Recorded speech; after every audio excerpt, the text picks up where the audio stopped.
So as many of you know that every year approximately 10 lakhs of students give this exam, but only 20-30,000 students get selected out of this and get to their desired colleges.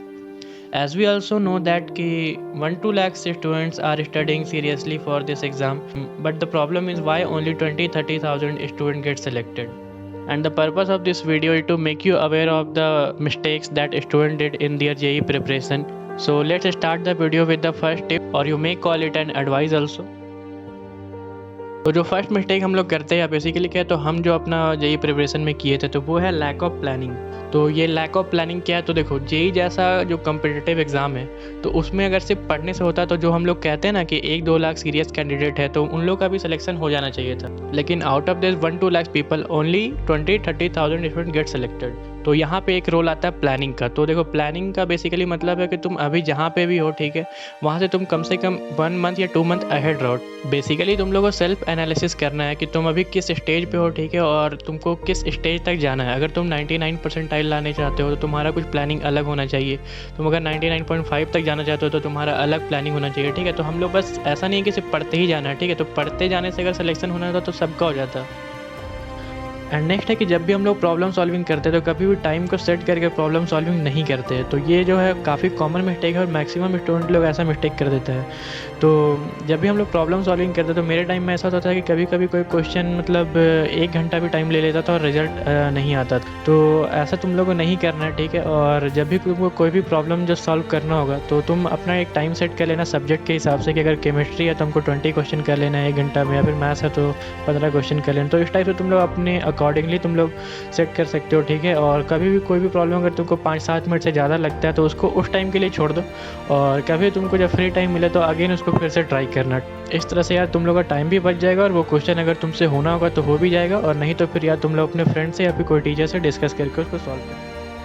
And next है तुम्हारा कि chemistry का NCERT. तो ये ऐसा book है जिसको हम लोग बहुत ज़्यादा वैल्यू नहीं देते हैं, लेकिन मेंस लेवल पे और कह सकते हैं थोड़ा बहुत एडवांस लेवल पे भी कि काफ़ी इसका इज्जत है, ठीक है। तो केमिस्ट्री का एनसीईआरटी तुम लोग को पढ़ना है, ठीक है।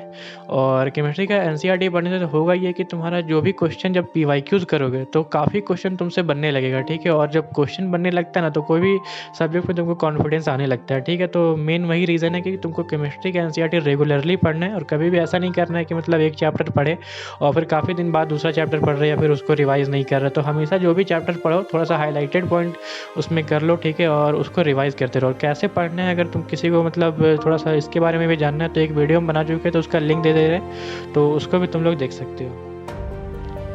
नेक्स्ट होता है कि काफ़ी लोगों को लगता है कि वो किसी एक सब्जेक्ट में वीक है, ठीक है। तो किसी के केस में वो केमिस्ट्री होता है या फिर किसी के केस में मैथ्स होता है, ठीक है। तो ऐसा नहीं होता है कि कोई भी सब्जेक्ट तुम्हारा वीक है। कोई भी सब्जेक्ट वीक होने का बस एक ही कारण है कि तुम उसमें प्रैक्टिस नहीं करो, उसको उतना ज़्यादा टाइम नहीं दे रहे हो, ठीक है। तुम खुद से ये रियलाइज़ कर सकते हो कि अगर तुम्हारा मैथ्स वीक है तो तुमको खुद पता चलता हो कि हम मैथ्स में कम टाइम दे रहे हैं, ठीक है। तो ऐसा तुम लोगों को नहीं करना। अगर कोई भी सब्जेक्ट अगर लग रहा है कि थोड़ा सा वीक है तो कोशिश करो कि सेलेक्टेड चैप्टर्स करो, लेकिन टाइम उसको भी उतना ही दो।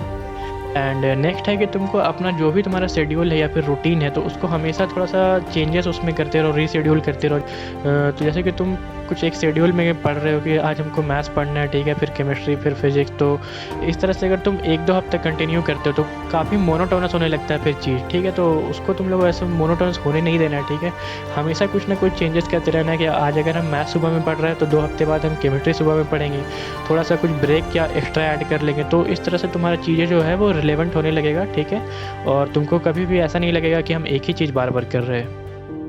एंड नेक्स्ट हमारा पॉइंट है कि जैसे कोई कोई चैप्टर होता है जैसे केमिस्ट्री इन एवरीडे लाइफ या फिर बायोमोलिक्यूल पॉलीमर या फिर क्वांटिटेटिव वाला जो चैप्टर होता है, तो वो सब चैप्टर कभी कभी तो होता है किसी को पता भी नहीं चलता है कि ये सब चैप्टर भी इम्पॉर्टेंट है, और जिसको पता रहता है वो उसको उतना थोड़ा सा वैल्यू कम देता है, ठीक है। और जैसे मेरे साथ हुआ था कि हम ये सब चैप्टर पता तो था कि इस सबसे क्वेश्चन आता है, लेकिन हम उसको थोड़ा सा वैल्यू कम दे रहे थे और लास्ट में उसको पढ़ रहे थे। तो लास्ट में होता है ऐसा है कि तुम काफ़ी मतलब वो मिक्स हो जाता है सारा चीज़, ठीक है। लास्ट में तुम्हारे पास करने के लिए काफ़ी कुछ रहता है और टाइम बहुत कम रहता है। तो इसलिए तुम लोग को ये सब को भी एक अच्छा से थोड़ा सा प्लानिंग कर लेना है कि ये सब चैप्टर को भी कभी हम लोग ऐसा नहीं हो कि हम लोग कम इम्पोर्टेंस दें और यही सब चैप्टर से क्वेश्चन आ जाए और फिर एग्ज़ाम में दिक्कत हो जाए।